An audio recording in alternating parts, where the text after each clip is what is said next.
Hello and welcome to your new summer job at the new and improved Freddy Fazbear's Pizza. I'm here to talk you through some of the things you can expect to see during your first week here and to help you get started down this new and exciting career path. Now, I want you to forget anything you may have heard about the old location, some people still have a somewhat negative impression of the company. That old restaurant was kind of left to rot for quite a while, but I want to reassure you, Fazbear Entertainment is committed to family fun and above all, safety. They've spent a small fortune on these new animatronics. Facial recognition, advanced mobility, they even let them walk around during the day. Isn't that neat? But most importantly, they're all tied into some kind of criminal database so they can detect a predator a mile away. Heck, we should be paying them to guard you. Now that being said, no new system is without its kinks. You're only the second guard to work at that location. The first guy finished his week but complained about conditions. We switched him over to the day shift. So, hey, lucky you, right? Mainly he expressed concern that certain characters seemed to move around at night and even attempted to get into his office. Now, from what we know, that should be impossible. That restaurant should be the safest place on Earth. So while our engineers don't really have an explanation for this, the working theory is that the robots were never given a proper night mode. So when it gets quiet, they think they're in the wrong room. So then they go try to find where the people are, and in this case, that's your office. So our temporary solution is this. There's a music box over by the prize counter, and it's rigged to be wound up remotely. So just every once in a while, switch over to the prize counter video feed and wind it up for a few seconds. It doesn't seem to affect all of the animatronics, but it does affect one of them. And as for the rest of them, we have an even easier solution. You see, there may be a minor glitch in the system, something about the robot seeing you as an endoskeleton without his costume on and wanting to stuff you into a suit. So hey, we've given you an empty Freddy Fazbear head. Problem solved. You can put it on any time and leave it on for as long as you want. Eventually anything that wandered in will wander back out. Something else worth mentioning is kind of the quirky modern design of the building. You may have noticed there are no doors for you to close. But hey, you have lights, and even though your flashlight can run out of power, the building cannot. So don't worry about the place going dark. Well, I think that's it. You should be golden. Check the lights, put on the Freddy head if you need to. Keep the music box wound up. Piece of cake. Have a good night, and I'll talk to you tomorrow.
Hello? Hello?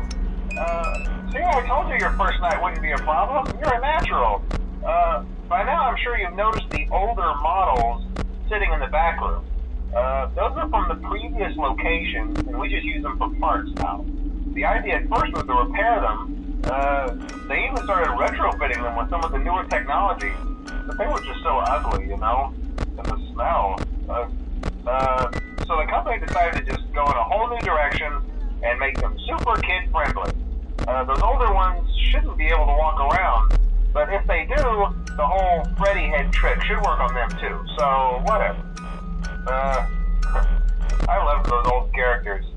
Did you ever see Foxy the Pirate? Oh wait, Foxy. Oh yeah, Foxy. Hey listen, that one was always a bit twitchy. I'm not sure if the Freddy head trick will work on Foxy. If for some reason he activates during the night, and you see him standing at the far end of the hall, just flash your light at him from time to time. Those older models would always get disoriented with bright light. It would cause a system restart or something. Come to think of it, you might want to try that on any room where something undesirable might be. They might hold him in place for a few seconds. That glitch might have carried over to the newer models too. One more thing, don't forget the music box. I'll be honest, I never liked that puppet thing. It's always thinking, and it can go anywhere. I don't think the Freddy mask will fool it, so just don't forget the music box. Anyway, I'm sure it won't be a problem. Have a good night, and I'll talk to you tomorrow.